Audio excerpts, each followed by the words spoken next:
जय हिंद साथियों, unique study with Ajay YouTube channel पर आप सभी का बहुत बहुत स्वागत है। और बिल्कुल हम अपनी जो सोशल और कल्चर ज्योग्राफी की सीरीज़ है उसको बिल्कुल आगे कंटिन्यू कर रहे हैं और हम इसमें प्रजाति पढ़ रहे हैं।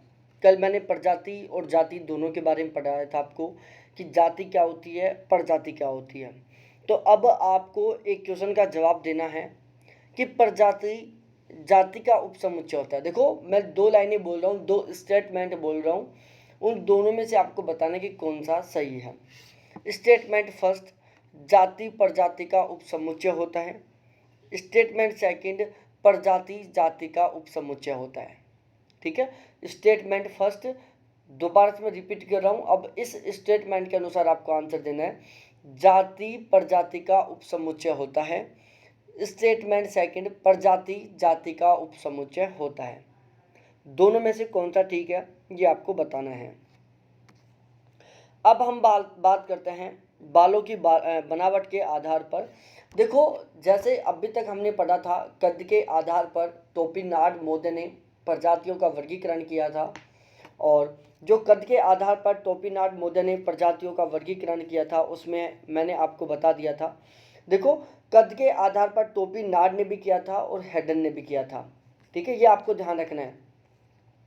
कद के आधार पर प्रजातियों का वर्गीकरण हेडन मोदे ने 5 भागों में डिवाइड किया था। बिल्कुल ठीक इसी तरीके से कद के आधार पर टोपिनाड मोदे ने भी प्रजातियों का वर्गीकरण किया था। ठीक है, मैं एक टेबल बना दूंगा और उस टेबल से मैं आपको समझा दूंगा कि किस विद्वान ने किस बेसिस के बेस पर प्रजातियों का क्लासिफिकेशन किया है। ठीक है, तो उस चीज़ की आप टेंशन मत लो। बालों की बनावट के आधार पर हेडन मोदे ने प्रजातियों का वर्गीकरण किया था। बालों की बनावट का मतलब होता है बालों की स्ट्रक्चर। भाई, हमारे बाल बिल्कुल सीधे हैं। कुछ प्रजातियां हैं जिनके बाल लहरदार होते हैं, कुछ प्रजातियां हैं जिनके बाल बिल्कुल घुंघरालू होते हैं, बिल्कुल आपस में उलझे हुए टाइप के होते हैं। ठीक है, जैसे हमारे बाल बिल्कुल सीधे हैं। हम बात करें कॉकेसाइड प्रजाति के लोग, आप अंग्रेजों की फ़ोटो देखना, उनके बाल लहरदार देखने को मिलेंगे। आप निग्रो प्रजाति देखो, साउथ अफ्रीका के लोगों के बाल, उनके बाल हैं जो आपको फ्रिंगल टाइप के दिखेंगे, मतलब छल्लेदार दिखेंगे, आपको घुंघराले छल्लेदार बाल मिलेंगे। ठीक है, तो इन बालों की बनावट के आधार पर हेडन मोदे ने प्रजातियों का वर्गीकरण किया था। और इन बालों की जो बनावट के आधार पर है इसको हम केस सूचकांक बोलते हैं। क्या बोलते हैं? केस सूचकांक।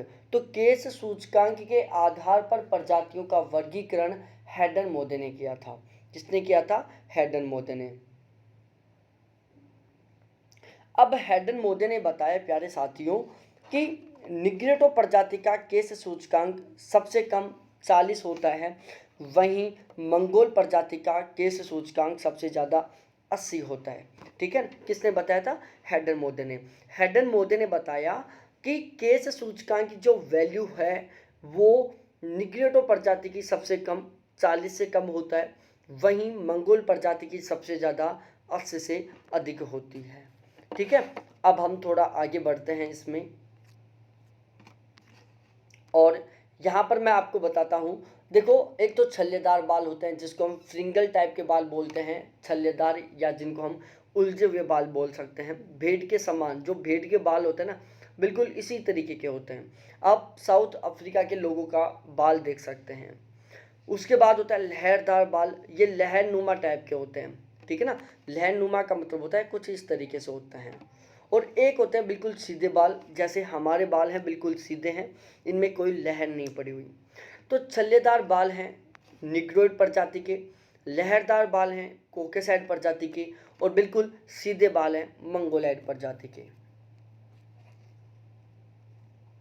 अब हम पढ़ते हैं नासिका सूचकांक। नासिका सूचकांक, जैसे मैंने आपको कापालिक सूचकांक के बारे में बताया था, अब आपको जवाब देना है कि कापालिक सूचकांक का फॉर्मूला क्या है। कापालिक सूचकांक सबसे पहले किसके द्वारा दिया गया था? और मैं फिर से एक बात बोल रहा हूँ प्यारे साथियों, आपको केवल वो बातें नोट डाउन करनी है, उन बातों को लिखना है जो मैं अपने मुंह से बोल रहा हूँ। यहाँ पर जो चीज़ें लिखी हुई हैं हर चीज़ को आपको नहीं लिखना है। देखो, एक सिंपल सी बात है, चाहे आप कपालिक सूचकांक या शिरस्या सूचकांक की बात कर लो और चाहे आप नासिका सूचकांक की बात कर लो, दोनों का सूत्र बिल्कुल एक ही फॉर्मेट का है। कपाल की चौड़ाई बटा कपाल की लंबाई मल्टीप्लाई बाई 100, नाक की चौड़ाई बटा नाक की लंबाई मल्टीप्लाई बाई 100। ठीक है, कपालिक सूचकांक होता है कपाल की चौड़ाई बटा कपाल की लंबाई मल्टीप्लाई 100। नासिका सूचकांक होता है नाक की चौड़ाई बटा नाक की लंबाई मल्टीप्लाई 100। ठीक है, अब आपको जवाब देना है कि कपालिक सूचकांक सबसे पहले किसके द्वारा दिया गया था।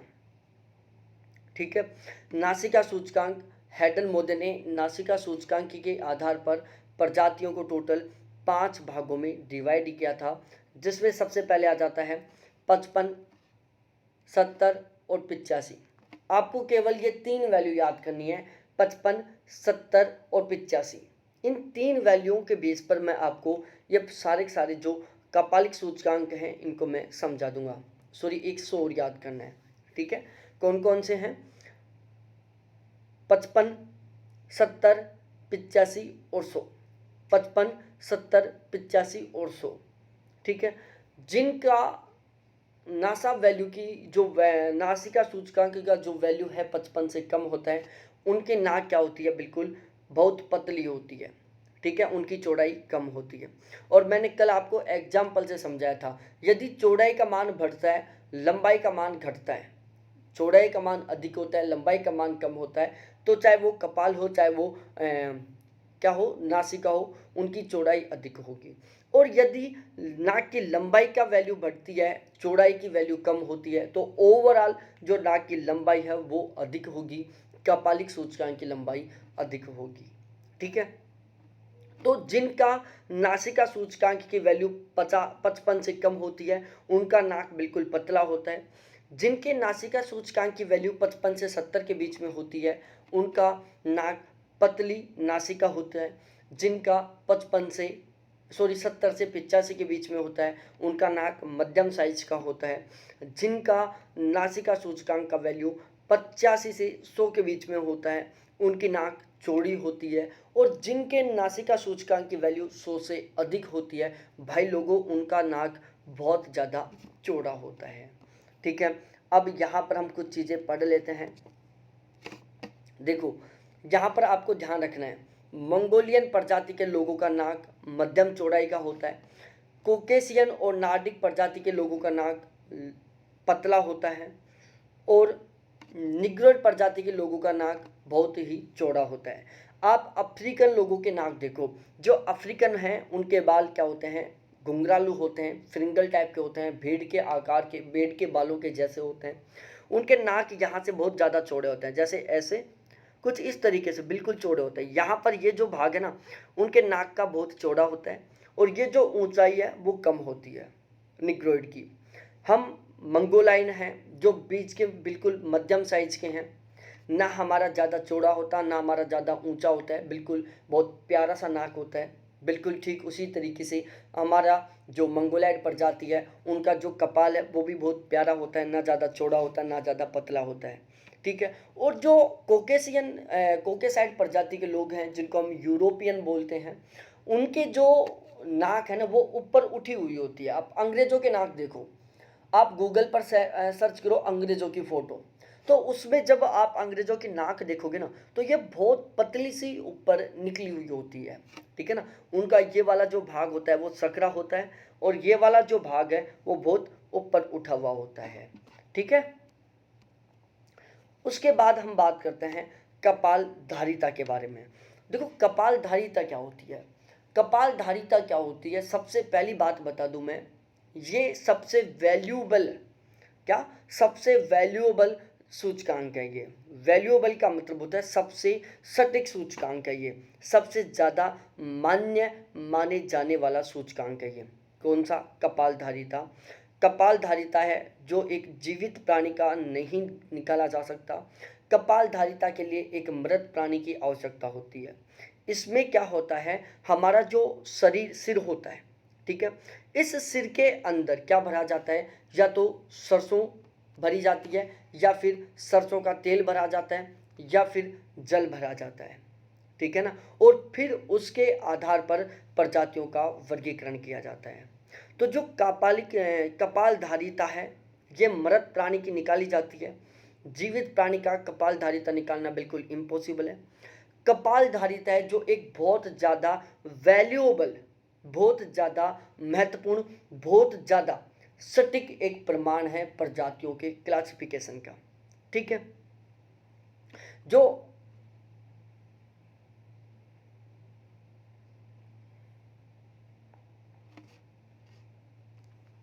निग्रो और ऑस्ट्रेलाइड प्रजाति जिनके कद बहुत नाटे होते हैं, छोटे कद के लोग होते हैं, उनकी कपालधारिता कम होती है। कोकेशियन और नार्डिक प्रजाति के लोगों की जो कपालधारिता है वो सबसे ज़्यादा पाई जाती है। वहीं जो मंगोलॉइड प्रजाति के लोग हैं उनकी कपालधारिता मध्यम साइज की पाई जाती है। ठीक है। तो ये भी ध्यान रखना, मंगोलॉइड प्रजाति ऑलवेज ऑलमोस्ट सब में मध्यम होती है। कोकेसाइड प्रजाति की जो कपालधारिता है वो बहुत ज़्यादा होती है। और निग्रोइड प्रजाति की जो कपालधारिता है वो बहुत कम होती है। तो निग्रो और ऑस्ट्रेलॉइड इन प्रजातियों की जो कपालधारिता है वो सबसे कम होती है। मंगोलॉइड प्रजाति की जो कपालधारिता है वो मध्यम होती है। वहीं कोकेशियन और नार्डिक प्रजाति के लोगों की कपालधारिता सबसे ज़्यादा होती है। उसके बाद हम बात करें रंग के आधार पर, तो रंग के आधार पर भी प्रजातियों का वर्गीकरण किया गया है।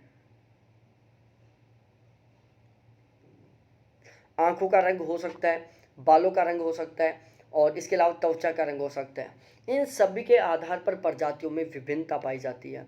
यहाँ पर हम बात करने वाले हैं प्रजातियों का वर्गीकरण जो भी रंग के आधार पर।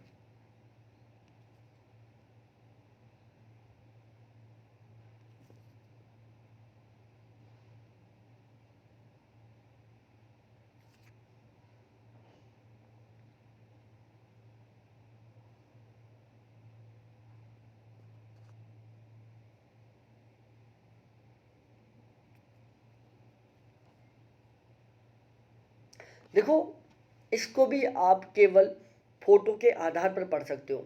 आपको गूगल से 3 फ़ोटो सर्च करनी है, एक यूरोपियन कंट्री के लोगों की, एक इंडियन कंट्री के लोगों की, और एक आपको अफ्रीकन कंट्री के लोगों की। ठीक है। अफ्रीकन हैं उनका रंग बिल्कुल ब्लैक होता है। ठीक है। तो हम कह सकते हैं निग्रोइड प्रजाति का रंग काला होता है। यूरोपियन कंट्री के लोगों का जो रंग होता है बिल्कुल सफ़ेद होता है, तो हम कह सकते हैं कोकेसाइड प्रजाति के लोगों का रंग बिल्कुल सफ़ेद होता है। और जो हम हैं, कौन, मंगोलाइड प्रजाति के लोग, इनका जो रंग होता है वो कैसा होता है, गेहुआ कलर का होता है। ठीक है। ये सिंपल सी बात आपको याद करनी है। इसके अलावा याद कर लो, नार्डिक प्रजाति के लोगों की आंखों का रंग नीला होता है, बाल बिल्कुल सुनहरे होते हैं। ठीक है। जो कि कहाँ पर पाई जाती है, उत्तरी यूरोप में पाई जाती है। नार्डिक प्रजाति उत्तरी यूरोप में पाई जाती है। मैं बार बार बोल रहा हूँ, इस बात को याद कर लेना। नार्डिक प्रजाति के लोग उत्तरी यूरोप में पाए जाते हैं। और नार्डिक प्रजाति के लोगों के जो बाल होते हैं ना वो सुनहरे होते हैं, उनकी आंखें नीली होती हैं। वहीं मध्यम यूरोप के जो लोग हैं वो भूरे रंग के होते हैं। और बाकी के जितने भी प्रजाति के लोग हैं उनकी जो आँख है और उनके जो बाल हैं वो बिल्कुल काले रंग के होते हैं। ठीक है। मुखाकृति के आधार पर भी प्रजातियों का वर्गीकरण किया गया है। इसके अलावा देखो प्रजातियों का वर्गीकरण किस किस बेस पर किया गया है। विभिन्न प्रजातियों के अनुसार मनुष्य के होठ, नेत्र की बनावट में भी अंतर देखने को मिलता है। निग्रो आदि प्रारंभिक प्रजातियों में मनुष्य के होठ मोटे एवं उभरे हुए होते हैं। बाद में विकसित कोकेशियन तथा मंगोलियन प्रजाति के लोगों के होठ बिल्कुल पतले होते हैं। और आंखों की आकृति के आधार पर भी प्रजातियों का वर्गीकरण किया गया है। नेत्र सूचकांक, आंख के गोलक छिद्र की चौड़ाई बटा लंबाई का प्रतिशत मल्टीप्लाई बाई 100, ये नेत्र सूचकांक की वैल्यू है। आप ध्यान रहे प्यारे साथियों, आपको नेत्र सूचकांक भी याद करना है। नेत्र सूचकांक भी बिल्कुल उसी तरीके से निकाला जाता है जिस तरीके से कपालिक सूचकांक निकाला जाता है, नासिका सूचकांक निकाला जाता है। मतलब आंख का जो ये गोला है ना, इस गोलक, आंख के गोलक छिद्र की चौड़ाई बटा लंबाई मल्टीप्लाई बाई 100। नेत्र सूचकांक का फॉर्मूला है आंख के गोलक के छिद्र की चौड़ाई बटा लंबाई मल्टीप्लाई बाई 100, ये नेत्र सूचकांक का फॉर्मूला है। निग्रिटो प्रजाति में इसकी वैल्यू बहुत कम होती है, मंगोलैंड प्रजाति में इसकी वैल्यू सबसे अधिक होती है, और कॉकेशियन प्रजाति या कॉकेसाइड प्रजाति के लोगों की वैल्यू मध्यम होती है। ठीक है, तो नेत्र सूचकांक का जो वैल्यू है कॉकेसाइड में सबसे मीडियम होता है, निग्रोइड में या निग्रिटो प्रजाति में सबसे कम होता है, और जो मंगोलैंड प्रजाति है उसमें सबसे अधिक होता है। तो मंगोलैंड प्रजाति का नेत्र सूचकांक सबसे अधिक है, मतलब उनके आँख के गोलक की चौड़ाई अधिक होती है, और जो कॉकेशियन प्रजाति हैं उनके नेत्र सूचकांक का वैल्यू मध्यम आकार का होता है, मतलब उनके आँख के गोलक की लंबाई और चौड़ाई मध्यम साइज की होती है। और बात की जाए निग्रिटो प्रजाति, तो इनके आँख के गोलक की लंबाई अधिक होती है, क्योंकि इनका नेत्र सूचकांक ओनली 80 होता है। ठीक है, तो ये आपको समझ में आ गया होगा। ठीक है, तो अब हम आगे पढ़ने वाले हैं यहाँ पर मानव प्रजातियों का वर्गीकरण। जो मानव की प्रजातियाँ हैं उनको भी अलग अलग भागों में डिवाइड कर दिया गया है। देखो, जातियों को प्रजातियों में विभाजित कर दिया गया है और प्रजातियों को भी आगे अलग अलग भागों में विभाजित कर दिया गया है। मैंने कल वाली क्लास में आपको बताया था एक लाइन कि एक ही प्रजाति के लोगों में समान विशेषताएं नहीं पाई जाती, मतलब एक ही प्रजाति के लोगों में भी बहुत सारे आधारों पर विविधताएं पाई जाती हैं। ठीक है, मानव प्रजातियों का वर्गीकरण करने का सबसे पहले प्रयास लीनियस मोदे द्वारा किया गया था, जो कि 1758 में। कब? 1758 में। तो आपको पता होना चाहिए कि मानव प्रजातियों को वर्गीकृत करने का सबसे पहले प्रयास लीनियस मोदे द्वारा 1758 में किया गया था। ठीक है, लीनियस मोदे ने प्रजातियों को त्वचा के रंग के आधार पर, किसके आधार पर? त्वचा के रंग के आधार पर 4 भागों में विभाजित किया था। ठीक है, फिर से मैं रिपीट कर रहा हूँ, मानव प्रजातियों को वर्गीकृत करने का सबसे पहले प्रयास 1758 में लीनियस मोदे द्वारा किया गया था। लीनियस मोदे ने मानव प्रजातियों को टोटल त्वचा के रंग के आधार पर 4 भागों में विभाजित किया, जिसमें पहला आता है अमेरिकी लाल प्रजाति, दूसरा आता है यूरोपीय श्वेत प्रजाति, तीसरा आता है एशियाई पित्त प्रजाति, और चौथा आता है अफ्रीकी श्याम प्रजाति। ठीक है, पहला अमेरिकी लाल प्रजाति, दूसरा यूरोपीय श्वेत प्रजाति, तीसरा एशियाई पित्त प्रजाति, चौथा अफ्रीकी श्याम प्रजाति। ठीक है, श्याम का मतलब होता है काली। अब हम बात करते हैं टेलर मोदे द्वारा। ठीक है, तो सबसे पहली बात, टेलर मोदे ने भी प्रजातियों का वर्गीकरण किया था। ग्रिफिथ टेलर मोदे ने 1919 में जलवायु चक्कर और विकासवाद के सिद्धांत के आधार पर, किसके आधार पर? जलवायु चक्कर और विकासवाद के सिद्धांत के आधार पर प्रजातियों का वर्गीकरण किया था। मैं रिपीट कर रहा हूँ, टेलर मोदे ने 2 आधारों पर, पहला था जलवायु चक्कर और दूसरा था विकासवाद का सिद्धांत। तो टेलर मोदे ने 1919 में जलवायु चक्कर और विकासवाद के आधार पर प्रजातियों का वर्गीकरण किया था, और टेलर मोदे ने प्रजातियों के उद्भव, विकास और वर्तमान वितरण प्रतिरूपों का विस्तृत व्याख्या करने के लिए प्रवास कटिबंध सिद्धांत या कटिबंध स्तर सिद्धांत या जोन स्ट्रेटा थ्योरी या स्ट्रेटा जोन थ्योरी का प्रतिपादन किया था। जिसका? स्ट्रेटा जोन थ्योरी बोल दो, या फिर कटिबंध स्तर सिद्धांत बोल दो, या फिर प्रवास कटिबंध सिद्धांत बोल दो। ठीक है, तो प्रजातियों के उद्भव का मतलब होता है प्रजातियों का जन्म, उनका विकास, उनके वर्तमान प्रतिरूप का वितरण। ठीक है, प्रजातियों का उद्भव, उनका विकास, उनके वर्तमान वितरण प्रतिरूप का अध्ययन करने के लिए ग्रिफिथ टेलर के द्वारा प्रवास कटिबंध सिद्धांत, कटिबंध स्तर सिद्धांत या फिर जोन स्ट्रेटा थ्योरी का प्रतिपादन किया गया था। ठीक है, जिसमें उन्होंने प्रजातियों के विकास के संबंध में बात की थी। ये सिद्धांत उन्होंने 1919 में प्रतिपादित किया था। ग्रिफिथ टेलर ने बताया कि भाई साहब, समस्त प्रजातियों का जो उद्गम स्थल है ना वो मध्य एशिया है, कजाकिस्तान के आसपास का या कैस्पियन सागर के आसपास का क्षेत्र है।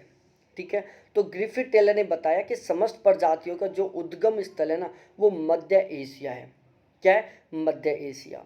दूसरी बात इन्होंने सबसे खास बात बोली, सबसे गजब की बात बोली इन्होंने, स्पेशली तरीके से ध्यान में रखना है आपको, कि ग्रिफिथ टेलर ने बताया कि जो प्रजाति जहाँ पर उत्पन्न हुई थी वो आज वर्तमान समय में अपने उद्गम स्थल से सबसे ज़्यादा दूर है। ठीक है, जो प्रजाति सबसे पहले जिस प्रजाति का सबसे पहले उद्गम हुआ था वो प्रजाति अपने उद्गम स्थल से वर्तमान समय में सबसे ज़्यादा दूरी पर है। ठीक है, जो प्रजाति सबसे पहले विकसित हुई वह उद्गम स्थल से दूर महाद्वीपों की बाह्य पेटियों में पाई जाती है, और जो प्रजाति सबसे बाद में विकसित हुई वह मध्य एशिया के पास ही पाई जाती है। ठीक है, ये बात आपको सबसे स्पेशली तरीके से याद रखना है। ग्रिफिथ टेलर के अनुसार समस्त मानव प्रजाति का उद्गम स्थल क्या है? मध्य एशिया है। ग्रिफिथ टेलर ने बताया कि जो प्रजाति सबसे पहले विकसित हुई थी वो आज अपने उद्गम स्थल से सबसे ज़्यादा दूर है, मतलब महाद्वीपों के किनारों पर है, और जो प्रजाति सबसे बाद में विकसित हुई थी वो कहाँ पर है? मध्य एशिया में। मध्य एशिया में क्यों है? क्योंकि ग्रिफिथ टेलर ने बताया कि समस्त प्रजातियों का उद्गम स्थल क्या है? मध्य एशिया है। प्रजातीय विकास क्रम में सिर की आकृति लंबी से क्रमशः चौड़ी होती हुई। ठीक है, जैसे जैसे प्रजातियों का विकास होता गया तो जो प्रजातियों का जो सिर की लंबाई थी ना वो क्या होती गई? लंबी से क्रमशः चौड़ी होती गई। जिन प्रजातियों का विकास सबसे पहले हुआ था उन प्रजातियों का जो सिर था ना उसकी लंबाई सबसे अधिक थी, और जो प्रजाति सबसे बाद में विकसित हुई है उन प्रजातियों के सिर की चौड़ाई सर्वाधिक है, उनके सिर की लंबाई कम है। दो बातें ध्यान रखना है, जो प्रजाति सबसे पहले विकसित हुई उनके सिर की लंबाई अधिक है, जो प्रजाति सबसे बाद में विकसित हुई उनके सिर की चौड़ाई अधिक है। और जो बाल थे वो छल्लेदार से क्रमशः सीधे होते गए। जो प्रजाति सबसे पहले विकसित हुई थी उनके सिर की लंबाई अधिक है, उनके बाल क्या है? फ्रिंगल टाइप के हैं, छल्लेदार है। जो प्रजाति सबसे बाद में विकसित हुई उनके सिर चौड़े हैं, साथ ही साथ उनके जो बाल हैं वो क्या है? बिल्कुल सीधे हैं। ग्रिफिथ टेलर ने कपाल सूचकांक और बालों की बनावट के आधार पर प्रजातियों को टोटल 7 भागों में विभाजित किया था। ठीक है, ग्रिफिथ टेलर ने कपाल सूचकांक और बालों की बनावट के आधार पर प्रजातियों को टोटल 7 भागों में विभाजित किया। उसमें सबसे पहले आता है निग्रिटो प्रजाति। ग्रिफिथ टेलर के अनुसार निग्रिटो प्रजाति सबसे पहले विकसित होने वाली प्रजाति मानी जाती है, जिसको हम सबसे प्राचीन प्रजाति भी कह सकते हैं।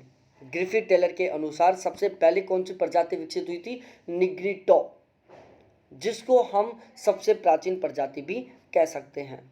उसके बाद दूसरी प्रजाति आती है निग्रो, जो कि निग्रिटो के बाद में विकसित हुई थी। तो जो निग्रिटो प्रजाति है वो कहाँ कहाँ पाई जाती है? निग्रिटो प्रजाति भूमध्य रेखीय क्षेत्र, जो कि अफ्रीका का जो निग्रिटो प्रजाति है वो अफ्रीका के भूमध्य रेखीय क्षेत्र, स्पेशली कांगो बेसिन में, श्रीलंका में, मलेशिया, दक्षिण पूर्वी द्वीप समूह में और अंडमान द्वीप समूह में पाई जाती है। ग्रिफिथ टेलर के अनुसार सबसे प्राचीन प्रजाति, सबसे पहले विकसित प्रजाति कौन सी है? निग्रिटो है, जो वर्तमान समय में अफ्रीका के भूमध्य रेखीय क्षेत्र, स्पेशली कांगो बेसिन में, मलेशिया में, श्रीलंका में, दक्षिण पूर्वी द्वीप समूह में और अंडमान द्वीप समूह में पाई जाती है। उसके बाद आती है निग्रो। निग्रो प्रजाति है उसका विकास निग्रिटो की बाद में हुआ था। निग्रो प्रजाति का विकास निग्रिटो प्रजाति के बाद में हुआ था। और निग्रो प्रजाति है जो अफ्रीका के पूर्वी भाग सूडान में पाई जाती है, पश्चिमी भाग गिनी तटीय प्रदेश में पाई जाती है, दक्षिण पूर्वी एशिया के द्वीप विशेषतः न्यू गिनी में पाई जाती है। तो निग्रो प्रजाति का विकास निग्रिटो के पश्चात हुआ था।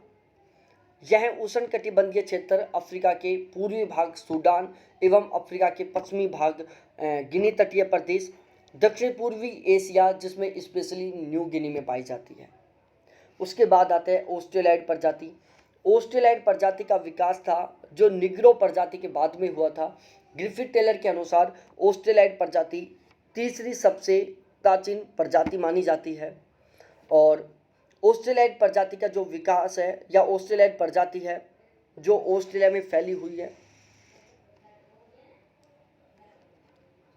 ऑस्ट्रेलाइड प्रजाति है जो लंबे सिर वाली प्रजाति है जो कि कंप्लीटली ऑस्ट्रेलिया में फैली हुई है। ठीक है, इसके अलावा ऑस्ट्रेलाइड प्रजाति मध्य और दक्षिणी भारत में भी फैली हुई है। कहाँ पर? मध्य और दक्षिणी भारत में भी फैली हुई है। इसके शारीरिक कद आप याद कर सकते हो चाहो तो। ऑस्ट्रेलाइड प्रजाति का शारीरिक कद है जो 160 से 167 सेंटीमीटर है। तो अब बताओ आप, कद की लंबाई के आधार पर या कद के आधार पर यह कौन सी श्रेणी की ऊंचाई है? बिल्कुल छोटा, मध्यम, या फिर छोटा, बड़ा या बहुत ज़्यादा बड़ा। ठीक है, तो ऑस्ट्रेलाइड प्रजाति लंबे सिर वाली प्रजाति है। इसका कद है 160 से 170 सेंटीमीटर के बीच में। नाक मध्यम चौड़ी है इसकी। इनके जो बाल हैं वो घुंघराले हैं। ठीक है, ऑस्ट्रेलिया में पाई जाती है। लंबे सिर वाली प्रजाति है। मध्य और दक्षिणी भारत में भी पाई जाती है।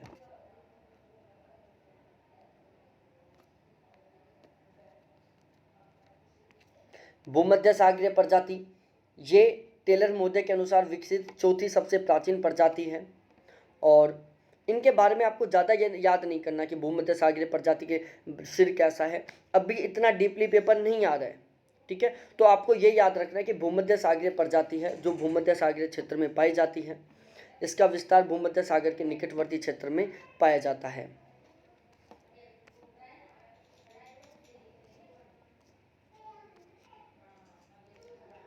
उसके बाद आता है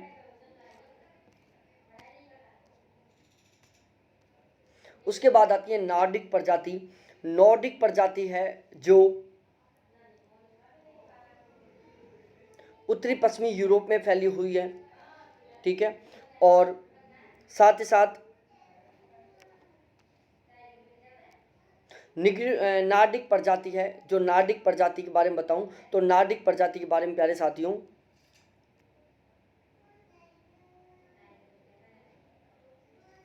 जो नार्डिक प्रजाति है, कौन सी? नॉर्डिक प्रजाति है जो उत्तरी पश्चिमी यूरोप में फैली हुई है। साथ ही साथ उत्तरी दक्षिणी अमेरिका के कुछ भागों में भी फैली हुई है। और ये यूरोप, एशिया और उत्तरी दक्षिणी अमेरिका के समशीतोष्ण कटिबंधीय क्षेत्रों में फैली हुई है। तो नार्डिक प्रजाति उत्तरी पश्चिमी यूरोप में और उत्तरी पश्चिमी यूरोप में, एशिया, उत्तरी और दक्षिणी अमेरिका के समशीतोष्ण कटिबंधीय क्षेत्रों में फैली हुई है। उसके बाद हम बात करते हैं अल्पाइन प्रजाति। ध्यान रखना, अल्पाइन प्रजाति है जो सबसे नवीन प्रजाति मानी जाती है। ठीक है, अल्पाइन सबसे नवीन प्रजाति है। मंगोलाइड सबसे बाद में विकसित नवीनतम प्रजाति है। ठीक है, इन दोनों बातों को आप स्पेशली तरीके से अलग अलग करके याद करना कि अल्पाइन सबसे नवीन प्रजाति मानी जाती है, जबकि मंगोलाइड है जो सबसे बाद में विकसित नवीनतम प्रजाति मानी जाती है। अब मंगोलाइड ऐसा क्यों? भाई मंगोलाइड है ना, वो अल्पाइन समूह से ही संबंधित है। जो मंगोलाइड प्रजाति है वो अल्पाइन समूह की ही एक प्रजाति है। ठीक है, तो मैं फिर से रिपीट कर रहा हूं ये बात, अल्पाइन प्रजाति सबसे नवीन प्रजाति मानी जाती है। और यदि अल्पाइन और मंगोलाइड दोनों ऑप्शन में आते हैं तो सबसे नवीन प्रजाति, सबसे बाद में विकसित प्रजाति कौन सी है? मंगोलाइड। क्यों? क्योंकि मंगोलाइड प्रजाति है जो अल्पाइन प्रजाति समूह का ही एक भाग है। ठीक है, तो ये दोनों बातें ध्यान रखना है। यदि ऑप्शन में मंगोलाइड नहीं होता है, केवल अल्पाइन रहता है, फिर पूछता है कि नवीनतम प्रजाति कौन सी है, तो अल्पाइन होगी। यदि ऑप्शन में मंगोलाइड अल्पाइन दोनों होते हैं तो ऑप्शन सही होगा मंगोलाइड का, कि मंगोलाइड सबसे बाद में विकसित प्रजाति है, सबसे नवीन प्रजाति है। अल्पाइन प्रजाति है जो मध्य और दक्षिण पूर्वी यूरोप में फैली हुई है। और बात की जाए यदि मंगोलाइड प्रजाति के बारे में, जो कि अल्पाइन समूह का एक भाग है, अल्पाइन समूह की सबसे बाद में विकसित नवीनतम प्रजाति मानी जाती है। ग्रिफिथ टेलर ने मंगोलाइड प्रजाति को उत्तर अल्पाइन प्रजाति भी कहा। ठीक है ना, मंगोलाइड मोदे ने क्या कहा, टेलर मोदे ने क्या कहा कि जो मंगोलाइड प्रजाति है ना, उसको उत्तर अल्पाइन प्रजाति भी कहा। क्या? उत्तर अल्पाइन प्रजाति। क्यों कहा? क्योंकि मंगोलाइड प्रजाति अल्पाइन समूह की सबसे बाद में विकसित एक प्रजाति है, और जो मंगोलाइड है वो एशिया के मध्यवर्ती भाग में पाई जाती है। कहाँ पर पाई जाती है? एशिया के मध्यवर्ती भाग में पाई जाती है। चीन, जापान, कोरिया में पाई जाती है। उसके बाद आता है हैडन का वर्गीकरण। हैडन मोदे ने बहुत सारे बेसिस के आधार पर प्रजातियों का वर्गीकरण किया था। तो हैडन मोदे का वर्गीकरण ना, इसको याद करना बहुत ज़रूरी है प्यारे साथियों। हैडन मोदे ने 1924 में सिर के बालों की बनावट के आधार पर प्रजातियों का वर्गीकरण किया था। तो हैडन मोदे ने सिर की बनावट, वर्ण, शारीरिक कद, नासिका के स्वरूप आदि के आधार पर प्रजातियों का वर्गीकरण किया था। हैडन मोदे ने सिर की बनावट, वर्ण, शारीरिक कद और नासिका, इन सभी के आधार पर प्रजातियों का वर्गीकरण किया था, साथ ही साथ बालों की बनावट के आधार पर भी। तो हैडन मोदे ने 1924 में बालों की बनावट के आधार पर प्रजातियों का वर्गीकरण किया था। हैडन मोदे ने बालों की बनावट, सिर की बनावट, वर्ण, शारीरिक कद और नासिका सूचकांक, इन सभी के आधार पर प्रजातियों का वर्गीकरण किया था। इन्होंने बताया कि निग्रिटो और निग्रो प्रजाति के जो बाल हैं वो बिल्कुल छल्लेदार पाए जाते हैं, फ्रिंगल टाइप के पाए जाते हैं।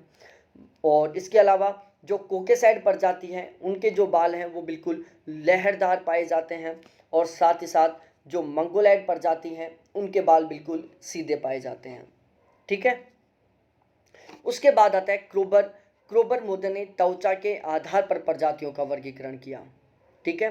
क्रोबर मोदे ने त्वचा के आधार पर प्रजातियों को 3 भागों में विभाजित किया। कितने में? 3 भागों में।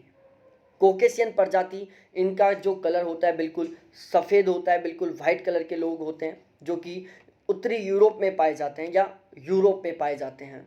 उसके बाद होता है मंगोलाइड प्रजाति, जो कि एशिया में, उत्तरी दक्षिणी अमेरिका में पाई जाती है। इनका जो कलर होता है वो पीला होता है। कैसा होता है? इनका रंग पीला होता है या गेहूं के आकार का होता है। तो मंगोलाइड प्रजाति का रंग गेहूं के आकार का पीला होता है, जो कि उत्तरी दक्षिणी अमेरिका और एशिया में पाई जाती है।